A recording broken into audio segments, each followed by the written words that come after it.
Hey everyone, I'm Aaron DeBluis. I'm an alcoholic. Hey. All right.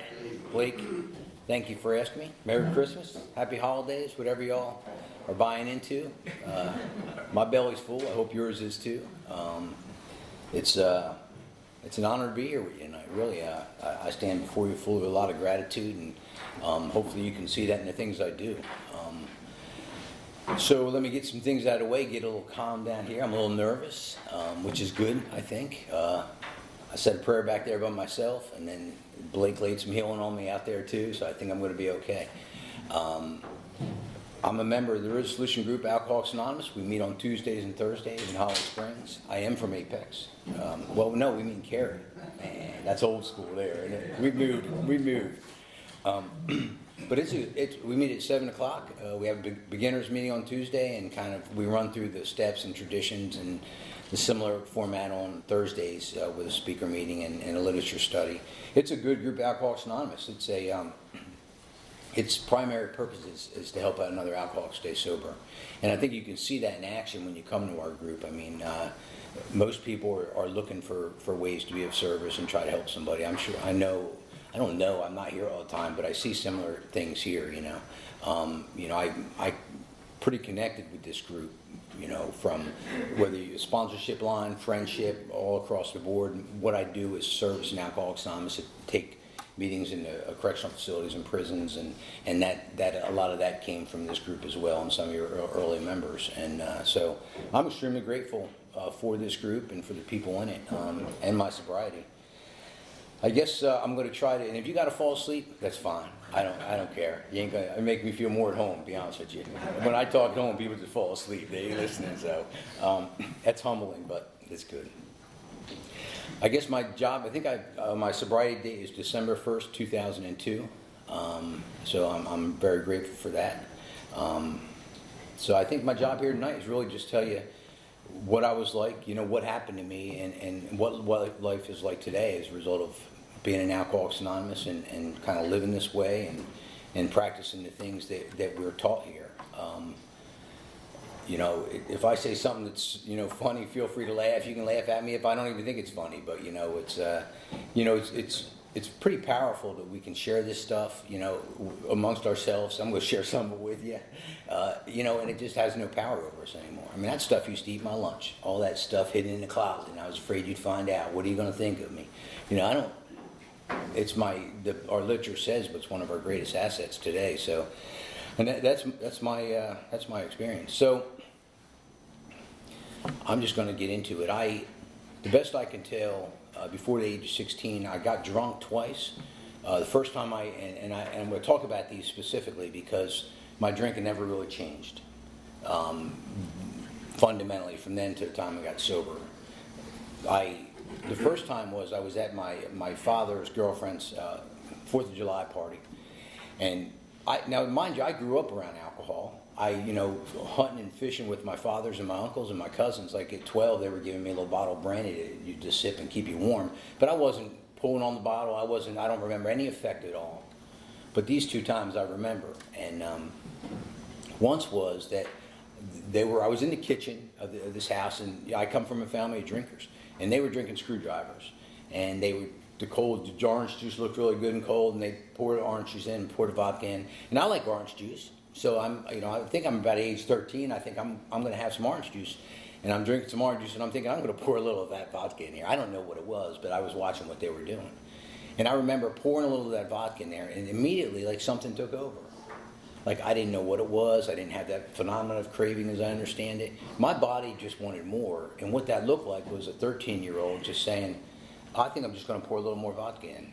And then maybe a little bit more orange juice, and then drink a little and pour a little more vodka in, and a little bit more orange juice. And I don't know how much I drank, but next thing I know, the room is spinning, and I'm laying on the front porch in a pile of vomit. And I don't know how I got there. I fundamentally remember how I got there, but it wasn't like a blackout or anything. But like, I didn't understand that alcohol would do that to you. It felt good. I was feeling warm. Nothing. And then all of a sudden, bam! I was over the edge. Throwing up. And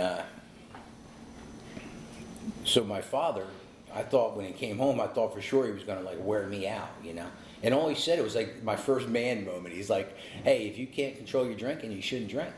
I'm like, I hear you, Dad, you know.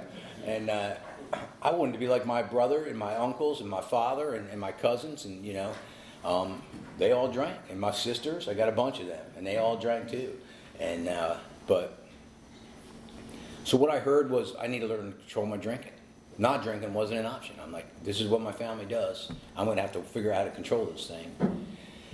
And then I don't really remember how many months later, whether it was a year later. I've thought a lot about it. Doesn't really matter. But I got invited to a neighborhood cake party. Now I had 4 older sisters who were pretty much older, and they were pretty social butterflies and pretty well known. And you know, they were just, you know, everybody liked them, and they had a lot of friends. So I got invited to this neighborhood cake party, and I was young. I mean, I was maybe 13, 14 years old. I say 13 because that's approximately the time I would think it is. But I went to this cake party, and it was a big deal to get invited. You know, I think they may even said, you know, you can have 2 beers, or they put some kind of restriction on us or something, because there was a couple other kids my age that got invited there. But it was a big deal, and something happened. I drank too much, and I remember I was out playing quoits in the yard, which is similar to horseshoes. For if you're a Yankee, you know what that is. But these are these little round steel discs at a peg. Anybody know what that is? That's fine. Anyway, it was a good time, and something happened, and I insulted this guy, this grown man, and he threw a beer in my face and told me, like, he cussed at me a little bit and told me where I could go. And I tell you, I immediately, without missing a beat, I pulled a knife out of my pocket, and I was ready to get in a knife fight with this guy. I pulled a knife on him. And, like, you know, I mean, I don't know where that came from. I'm literally, that was not my style. I was more the little scared, depressive kid hanging out in the corner, you know, that really was just afraid of everybody and afraid of everything. I was not afraid. And I read it. I mean, best I could tell, I meant it. Like, if he'd come at me, we'd have tangoed. I mean, he would have worn me out. But, you know, that's, my drinking rarely, it didn't change much from that. Because I always gravitated towards, when I didn't have alcohol, I was a scared, insecure, you know, less than dude. And when you put some alcohol in me, I was just a self-proclaimed tough guy.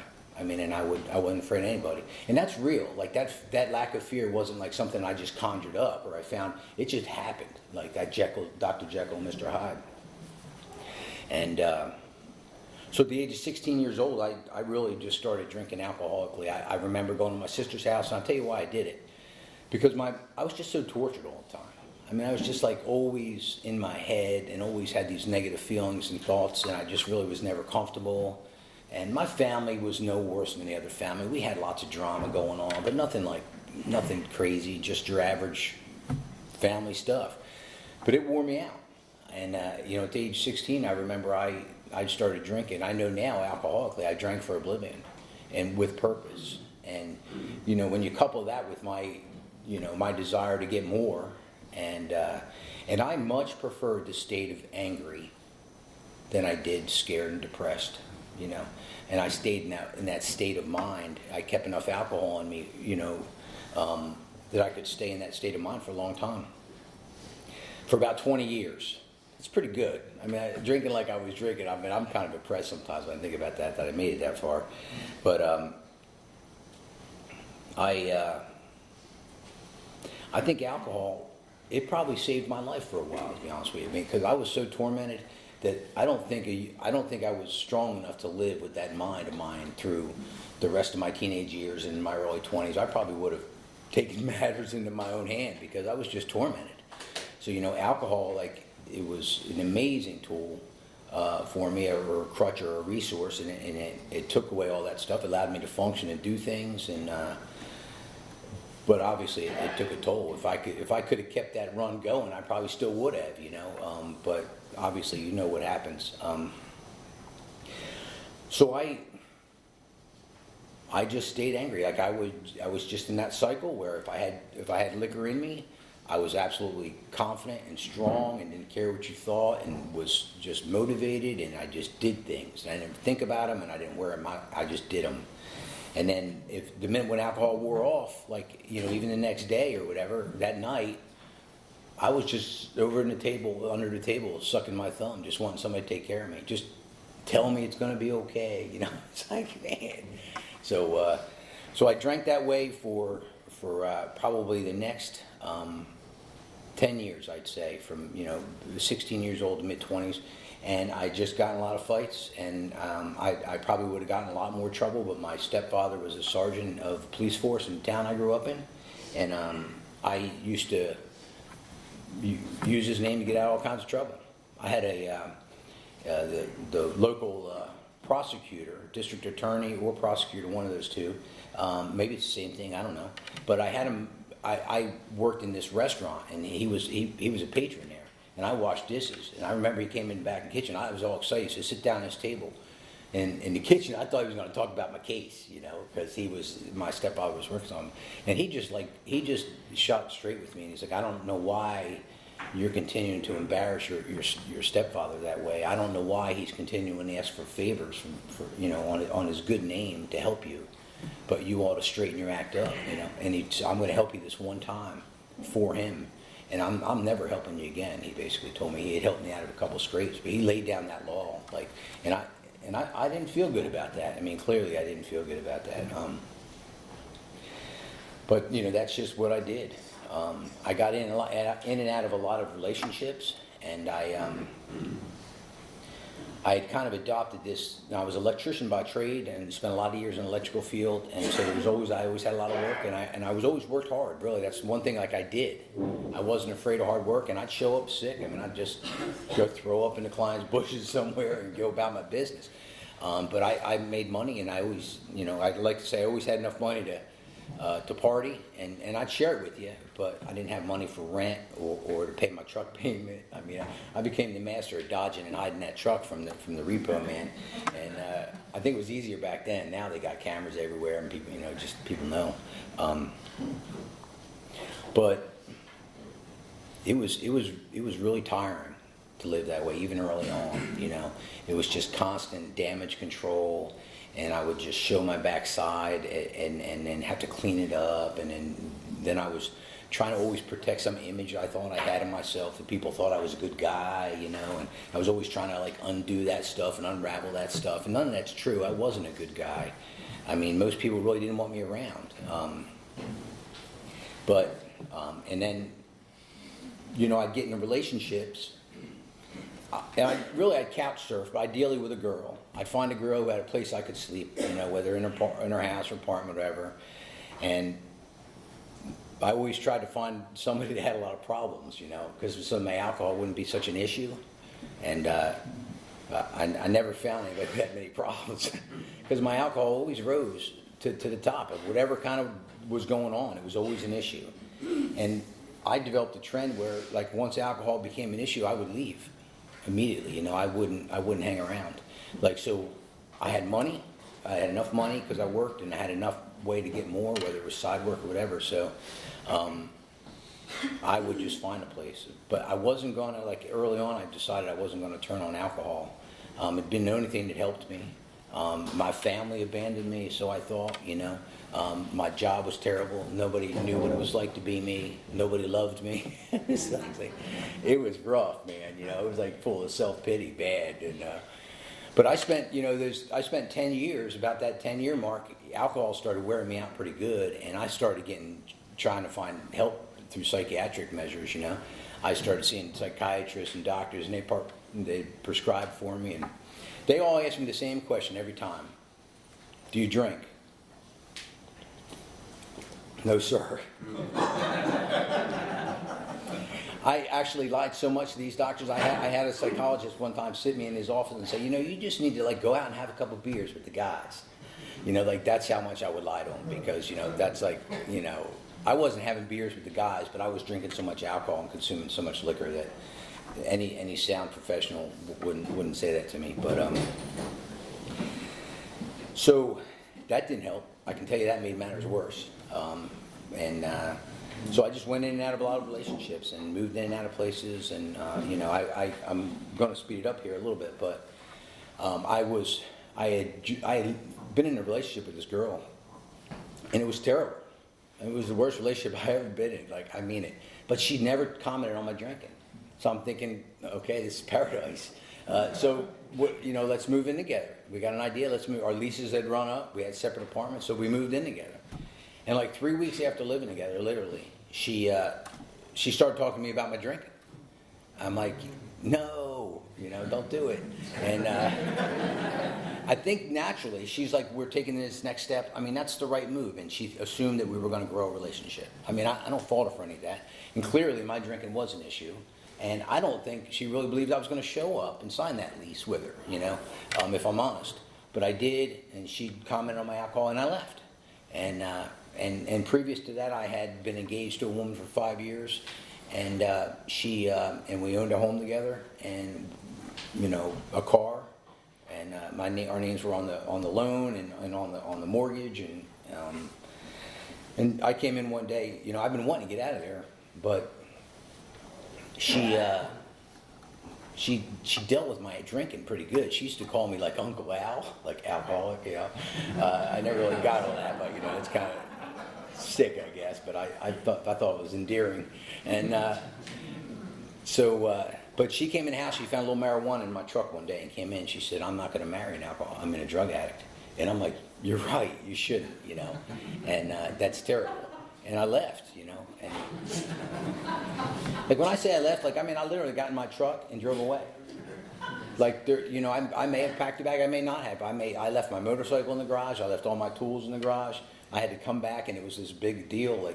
But they had to come find me. They found me in a bar, and she had this document for me to sign. I think it was a quick deed transfer to get my name off the thing. It had been drawn up by lawyers, and I signed it in a bar drinking. I didn't even know what it was. I didn't care.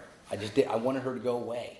It was a reminder of just kind of what a loser I was, and just I just couldn't deal with it, and I was doing everything I wanted to do. I wanted to drink, and I was drinking pretty much every day. But when I was living on when I had just moved in with that girl in that third floor apartment, I had noticed that there was a girl I met walking dogs, and I knew that this relationship was winding down quickly. And I saw her out there, and I really liked her. I really did, and that's the truth. I mean, I didn't think anything. I was capable of getting, somebody nice, but. So I remember seeing her down there and planning this, kind of this happen chance, So I grabbed our dog. The girl I was living with had a dog. She was walking her dog, so I ran downstairs with that dog. I'm like choking him halfway down the stairs. Come on, we got to go, and just happened to meet up with her. We're just like, hey, hey, how are you? Good. And I said, hey, listen, would you like to go out sometime? And I still remember the look on her face, like, you live upstairs with that girl. And I said, I do, but I'm leaving. We're breaking up. Very sad, but I'm leaving. And she said, okay, well, maybe when you leave, you can call me. I said, well, I'm leaving tomorrow. And that's just how I roll. And that poor thing, she agreed to go out with me, and why, I don't know, but I'll tell you, I did not mess around, because I'll tell you, I like to say I was in love, but in that state of mind, I don't know. I mean, I love that woman today. We've been married 30 years. I know I love her today, and I can tell you what that looks like, and I can tell you I genuinely feel that. Then, I don't know. I think I was infatuated. I wanted to love her, but I didn't know if I was capable of knowing what that really felt like, to be honest with you. But I asked her to marry me 3 weeks after dating, and 9 months later we were married. And, the families thought we were crazy, everybody thought we were crazy, and they're like, maybe you should slow down on your drinking and see what's up. And, no, this is it, this is it. My kids came home and said that to me today. I'd be like, listen, we're going to go talk to somebody. Come on, get in the car, what's going on? And, but, alcohol gave me really the courage to do those things. I probably would have never really had the courage to even talk with her. I mean, I was just full of fear without alcohol in me, and I was fearless with it. And so we basically, we got married, and basically when we were dating, and we were engaged that short period of time, here's the deal. I asked her to marry me without a ring, when she was sitting on a recliner in my apartment, and she said yes. And before I even had to ring that Tuesday, that following Tuesday by noon, I had reserved the church. And I remember telling her, hey, I got us a church. I remember her thinking wow, okay. So I literally planned that whole wedding because I was afraid that she wasn't going to really want to marry me. and I needed it to happen fast. I intuitively know that I was not going to be able to sustain a long-term relationship with this girl. She was way too stable or balanced or healthy, if you will, for me. And so I knew I had a certain amount of time to get it done. So I did some things, I took charge of that, planned that whole wedding, drinking like a fish. She used to say to me, she's like, Aaron, I don't drink this much, because we were partying all the time. And I'm like, I don't either. I said, but we're just kind of in this whirlwind, romance. Let's just, when we get married, we'll slow down, And we did when we got married, she quit drinking, and I got a case of alcohol poisoning on a cruise coming back. I know now, I think I was detoxing off of that from the alcohol. I was shaking for quite a few days and really sick, and I thought I'd caught some bug. You're always catching something on a cruise ship, at least the news tells you to do. And I'm like, oh man, that's what it must be. And but I know it was alcohol poisoning, and that was it. I just kind of went off the rails at that point because I just started imploding. I don't know why. I don't know if it's the timing. And I wound up in a series of events of getting a DUI and becoming unemployable because my boss told me after 9 years of being late every day to work that you can't be late to work anymore. And I thought that was just not cool. And he was telling me I was going to get fired if I was late like one more time. And I created all this smoke screen and drama and went to HR and it was just a mess. But I just did it so like I could dominate that situation. I could control it. I had some leverage that I could basically come and go as I want because I lied. I told them I had to give my mother medicine, and I never knew what day I was going to have to give it to her. It's like HR just wanted me out of there. Like, yeah, okay, you're fine, just go. But needless to say, I didn't work there much longer. But I had. During that time, imploding, I say I was unemployable. I was out of work for 6 months. I went out of work on like a disability,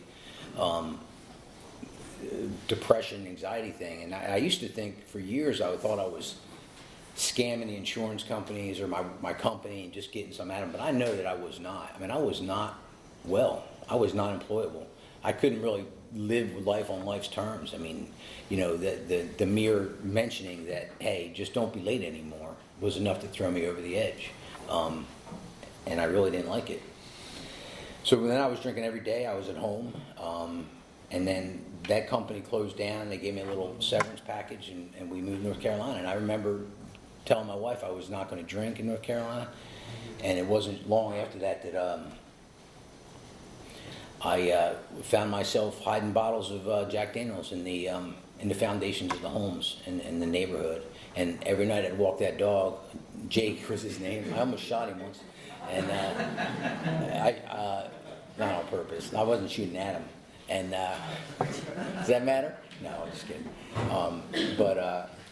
And I'd walk that dog with a bag of toothpaste in my pocket. And I would go around and drink that Jack Daniels and then come back. On a good night, I would drink an O'Doul's or two before I left, so it seemed, because I was always trying to control my drinking for her or somebody else. I didn't really think I had a problem. I never really connected those dots.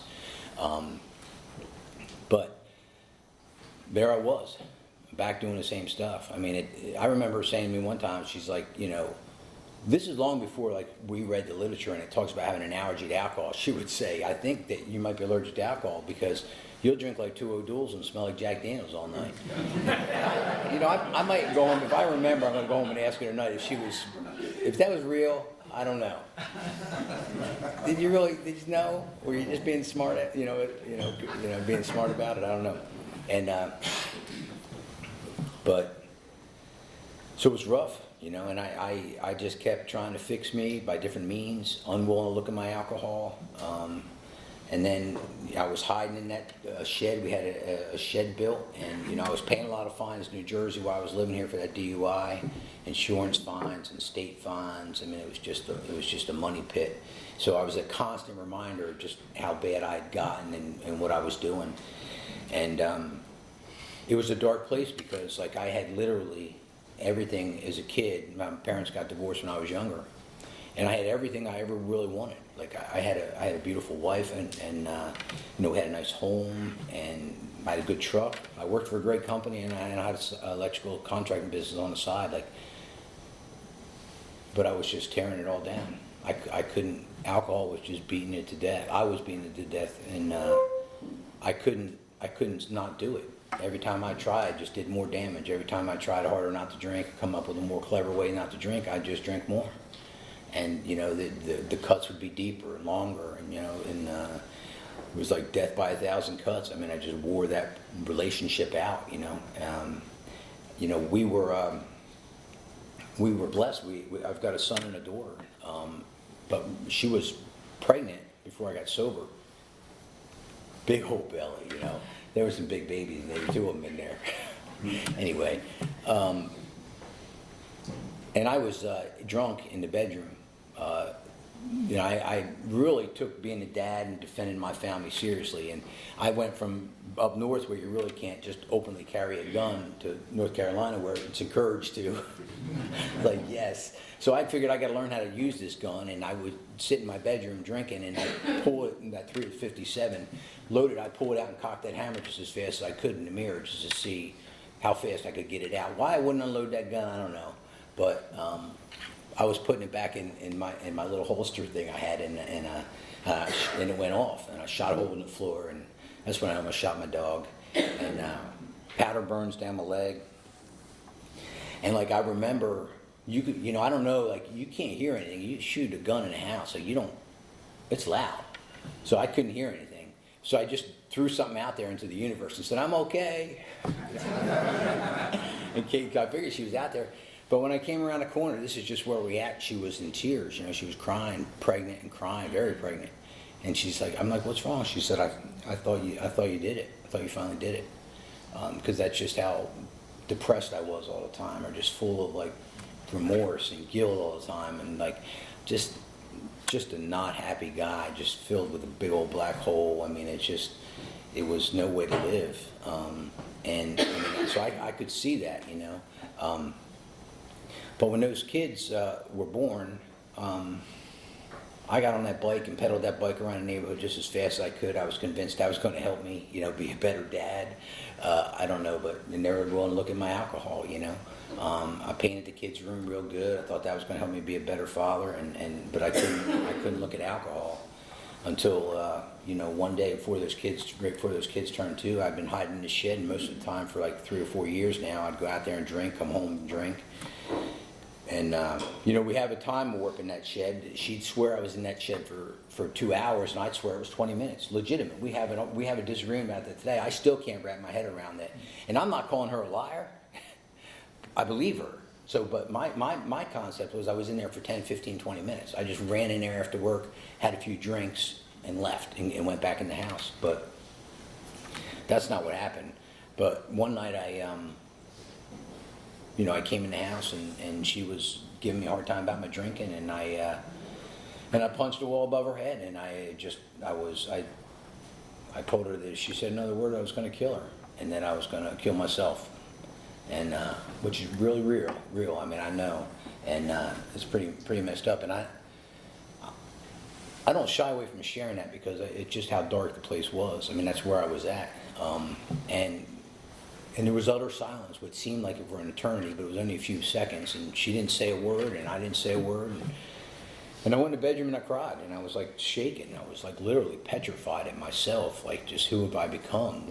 How could I have even said that, let alone feeling like I probably could have done it, you know? Just full of like rage and like that, whatever happens, you know? So self-absorbed and full of self-pity that, you know, just I couldn't handle you telling me the truth. I couldn't handle you just telling me what was really going on with you or with me or in anything. It was just too painful. It was excruciating.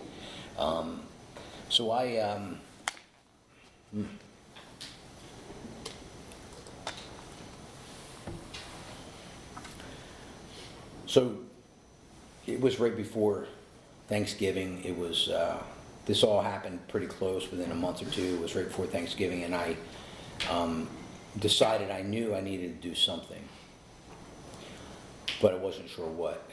And so I wrote a plan of how I was going to like fix me, and it's a good plan. I have the plan. It didn't work, but it was like 7 or 8 pages of everything I ever heard anybody say they did that helped them self-help or pray or eat healthy. I was going to join a church, be a good Christian. I was willing to concede that I'll stop drinking for a little while until everybody gets okay with my new lifestyle and realizes that I can drink probably successfully. I figured I had to quit smoking marijuana. But I'll be honest with you, if I'm really honest, I knew the root of my problems lied in those Marlboro Lights. I did. And I was convinced if I could quit smoking cigarettes, I'd probably be okay. And that's in my plan. I mean, it was like, but the plan said that it was already 10 a.m. and that I was already high and that I probably need to start tomorrow. And so I wrote my best conceived plan. So when I look at my own powerlessness and my unmanageability, that was all the power I had. I mean, I'm not going to run through the steps tonight with you, but that was all the power I had in my arsenal to get sober or to help me in any way I knew how. And it didn't work. A month later, I got the date. But I started drinking on our patio, and I went in and told her. I mean, it was right before Thanksgiving. It was like the day before. We had company coming over. I said, "Listen, if you'll give me the insurance card, I'll call and get some help for my drinking," because she was always on me about it. And I remember saying to her, like, "But people are going to know." And I remember the look on her face is like, Aaron, everybody knows. Everybody knows, you drink too much, But I went and went to that outpatient thing, and they said, you qualify for our intensive outpatient program. Congratulations. I'm like, yay. And I was lying about what I drank. He's asking me what I drank. I'm like, you don't need to know all that. I mean, I just lied all the time about my drinking. I would just lie. When the truth would serve me fine, If I had 3 beers, I'd tell you I had 2. 3 would have been a fine answer. You'd have been happy with that in my day. But I tell you 2 anyway. So they put me through that thing. They said, listen, you can't go to this IOP on some of that medication you're on. There's alternatives, So I went to I made an appointment, and I went to that psychiatrist, and I told him, hey, I'm going into treatment. I'm going into an intensive outpatient program, and I need to get off this medication. He said, okay, well, I've been on it for a long time. He said, well, let's get a plan together. I'm like, no, I'm starting tomorrow. And he's like, okay, well, it's probably not a good day. He said the same thing. Are you drinking? Are you going to get help for drinking? I said, no, I'm going to get help for my marijuana problem. He said, oh, okay, well, I think we can help you with that. He relaxed. Immediately, he relaxed. Okay. And but what happened with all that is that I had literally 2 diagnosed mental illnesses that I don't have as a result of years of alcoholism and those behaviors and those attitudes and the effects of alcohol on me and my mind and my body just wore me out. And they were probably legitimate diagnoses, but it's just not, they just weren't real. I just don't suffer from any of that today. And immediately after getting sober, I was clear I didn't have those things. I know what mental illness looks like. There's a lot of it in my family, but I thought I had some of it, but evidently, that blows my mind. I mean, literally. But so I got basically this IOP thing, this IPO, intensive patient out, I guess IOP, whatever. It started on a Tuesday night, and I remember feeling hopeful. I went home, got rid of everything. But I like to say I flushed it all down the toilet. I don't think I did. I think I did everything I had, and and I cleaned house. And I may have fun doing it, But I went to that program. They gave me a bunch of literature, and that night the ice storm of 2002 hit, and it just locked me down. You couldn't go anywhere.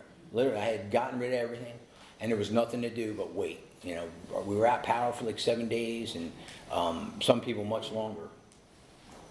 And during that time, my wife, she detoxed me and got me off of, or not detoxed me, I detoxed on, but she took care of me while I was doing that. And she prayed over me, and she literally treated me like I had been a stellar husband the whole marriage. I still really have a hard time wrapping my head about it. We were talking on the way up here, some of the war stories that some of us put our spouses through in our relationships and our family and everybody else, but and she really helped me. She really showed me some unconditional love, and I really wasn't capable of giving back to her or really even realizing I was getting it because I was just way too self-centered.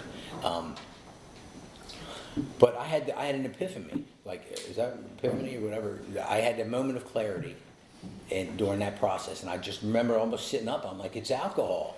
I was like, yes, it's alcohol. Like it dawned on me, like, I'm never going to have any kind of life if I don't stop drinking. I had never really had that thought in my entire life. I have had thoughts that I wished I could drink less. Had thoughts I wished I could wait to start drinking so I could go somewhere and enjoy the night. I've had thoughts like I wished I could control aspects of my drinking, but I never thought that drinking was the root cause of my problems, you know. And I had that moment of clarity, and I was like, man, I'm in. Okay, what do I do?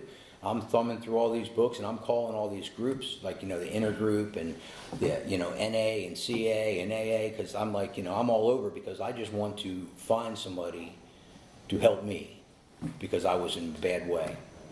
And I got this guy, after all these phone calls, this guy at Holly Hill, this is when it was years ago, was there. He answers the phone, and I immediately like just vomit on this guy. I'm like, it's alcohol. I know it's alcohol now. I gotta, like, you know, what do I do? I mean, I gotta get some help. This, you know, this book says this. I mean, I ramble on, which probably maybe like 20 or 30 seconds. It felt like an eternity, but then there's this pause. I still remember there's a pause on the phone, and he says, you know, I'm just a janitor. But listen, here's what he said. He said, but I'll pray with you. And God started to show up. A God I had heard about, you know, a God I'd seen others believe in, even some of my family, that I had no belief that was available to me or would help me or any of that stuff. And he said a prayer, and God started using people in my life. And then I got a hold of a woman who worked at the inner group, and she said, there's no, I've called them so many times, and she said, there's going to be a meeting over to TAC and Cary, but there's no power, and there's no heat, but we're going to have a meeting. She said, if you can get there, I'll introduce you to some of the men there. And she did. I got there, and she did she was exactly where she said she would be, and wearing exactly what she told me she'd be wearing so I could find her, and she did exactly what she told me she would do. She immediately gave me a list of men's numbers and introduced me to them, the ones that were there, and they just embraced me. You know, Alcoholics Anonymous just rolled in on me. I went to my home group that Sunday and walked in the door and met a couple guys, an old member of this group, Richard Page, and my current sponsor, and those guys were ready to help. Just like Alcoholics Anonymous, they were there. The traditions were in place. It was just like I'm sure they're ready at this meeting place right now. Somebody walked in here, like we're ready to help them. And I went in there and I cried. I bawled like a baby. I was blowing snot bubbles, you know, and like they weren't a bit afraid. And I told them this big old scary story about what was going on with me, and they didn't even care. They weren't even, you know, they didn't run away from me. They gave me their phone numbers. One guy gave me directions to get to his house. I'm like, wow, okay. And then they immediately, I told them about the whole IOP thing, and like that it was going to be expensive, and I didn't have insurance, and I was crying, and I thought I was like committed, or, you know, they're going to come get me. I don't know what I was thinking, but they told me that they had what I needed, and that if I was willing to forego that IOP, that they would help me, no problem. And that's exactly what they did. And I don't mean they just gave me their phone number and just went away and waited for me to call. Like, they were on me. They literally, you know, picked me up and carried me for the first few months. They picked me up and brought me to meetings. They told me where I was going to go, what I was going to do. And I was just so desperate enough and so beaten down enough that I was willing to do anything, you know. And the fact that it appeared that they had a solution for my problem was very hopeful. Very scary, though, because I'm pretty sure you got something that is not available to me. And that's what filled me with fear. You know, I can assure you today, if you're new or not, Alcoholics Anonymous works the same for everyone. I mean, it works. You just got to show up and do the stuff. And that was my experience. I was too afraid not to. And they immediately, you know, got me through the steps. And, you know, I remember my sponsor reading with me, and he met with me twice a week. He met with everybody else once a week. And he met with me twice a week. Somebody told me once I was an aggravated case, and they were a little worried about me. So, but, you know, I'd start crying, and he would literally pause. He didn't ask me, are you okay?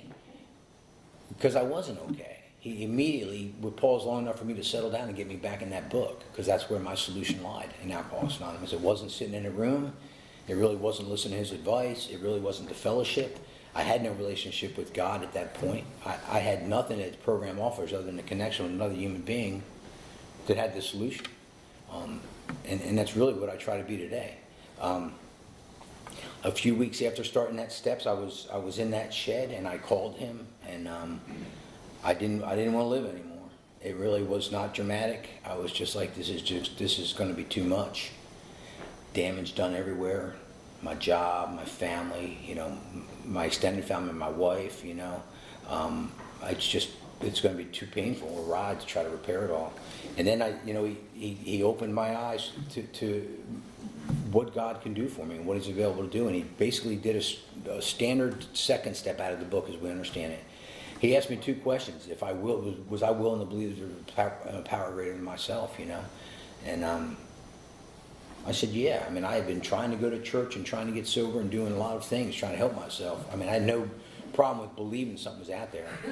But then he said, are you willing to believe that power can help you with your problem? And something switched in me. And then he said a prayer with me and sent me in the house to go help my family. That's all I was capable of doing right now. At that point, it was just go do the dishes, because that's really all I had in me. Go do the dishes and help do whatever you're supposed to do. And I'll be honest with you, I didn't know what that was.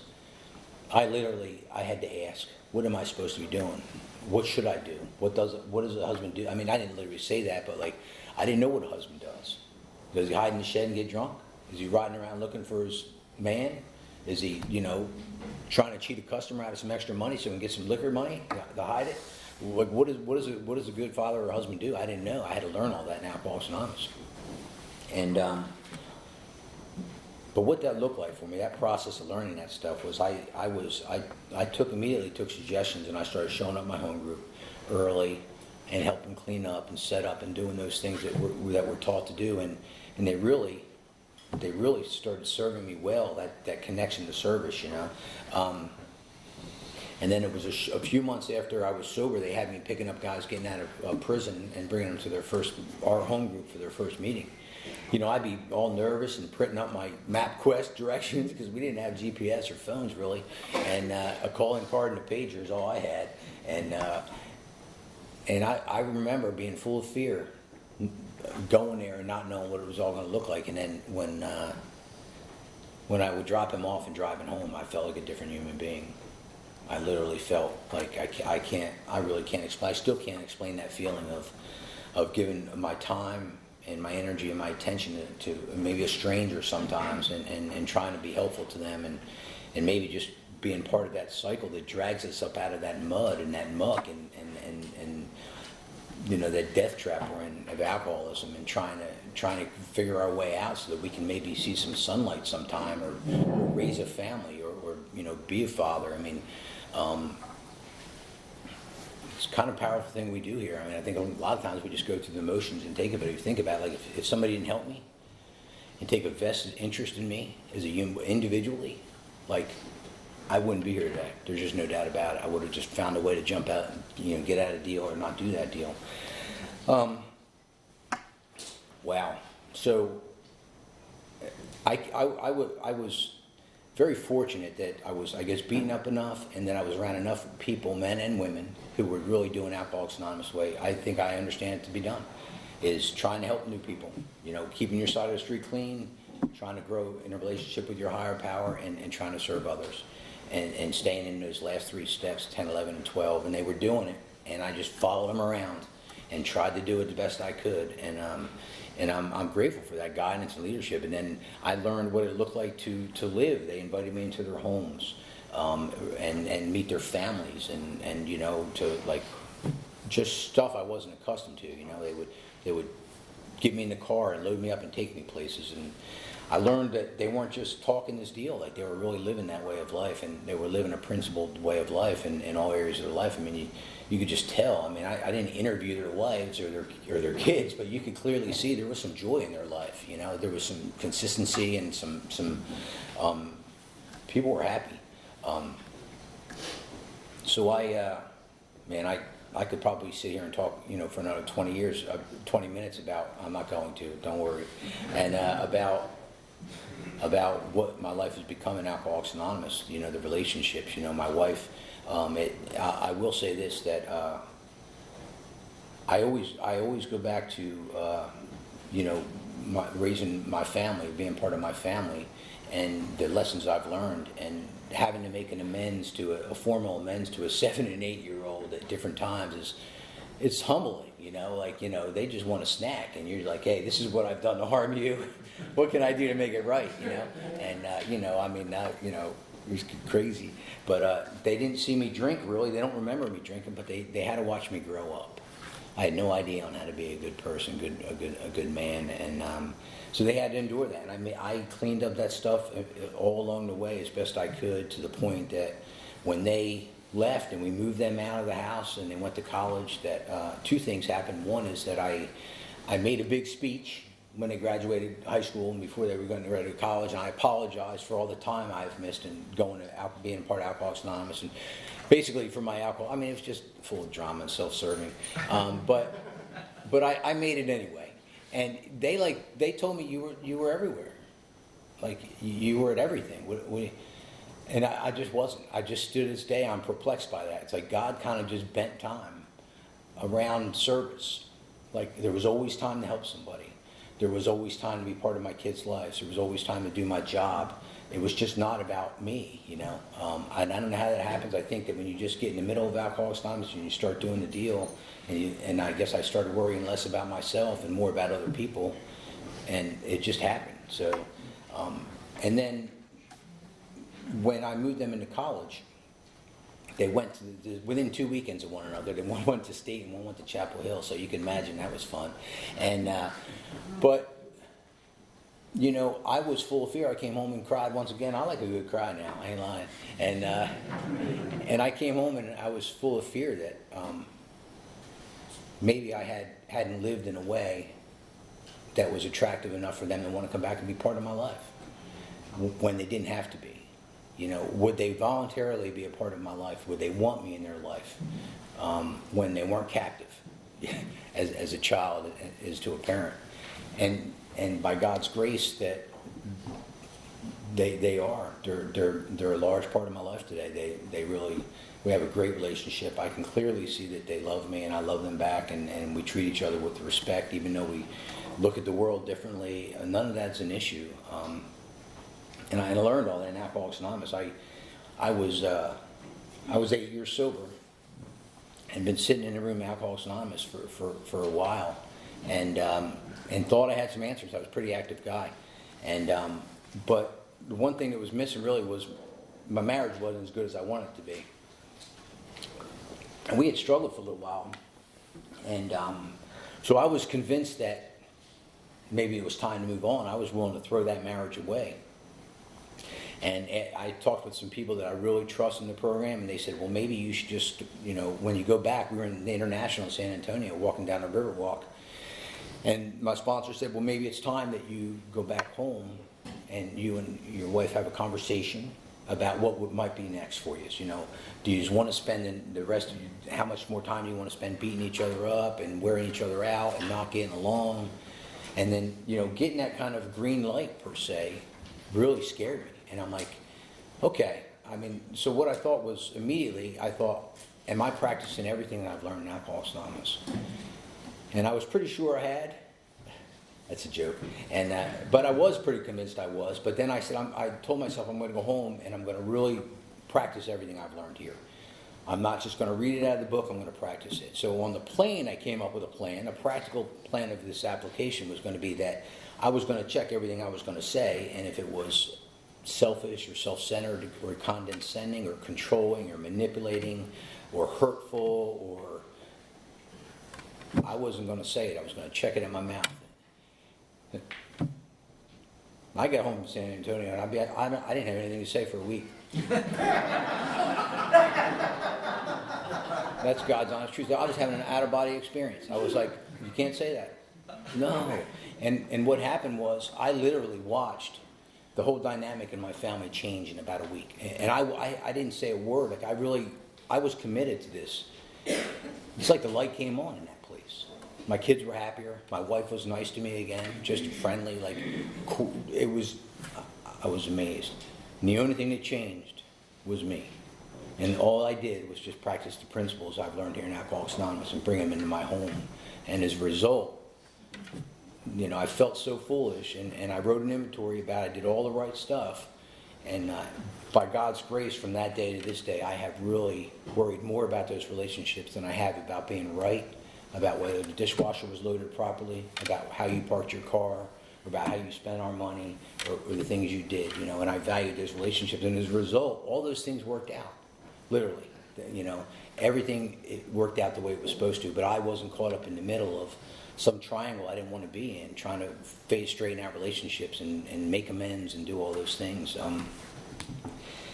Where would I be without Alcoholics Anonymous in that process, all that came about from those few flimsy reads of got exposure to people praying for me and showing me that, that God, a higher power, is the way to go. And I started to lean on that, and through the process of the steps, I kind of leaned into God, and I had some spiritual awakenings at different times and spiritual experiences, and from that day to this day, I continue to try to grow that relationship. I try to stay in some form or another in Step 11. It looks goofy sometimes, and sometimes it looks like it's barely there. I ain't going to lie to you.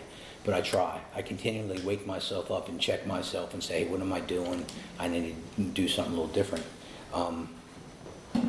And the life I've been given, as a result of doing those things is just amazing. So I spent a lot of my time trying to repay that debt to Alcoholics Anonymous, to society, to God, to the universe, karma, whatever. I do not want to go back and live the way I did, so I just try to be a part of that solution as best I can, and I just try to show up. I don't if somebody asks me to help them, I don't really check my schedule or I just say yes, and we'll try to figure it out.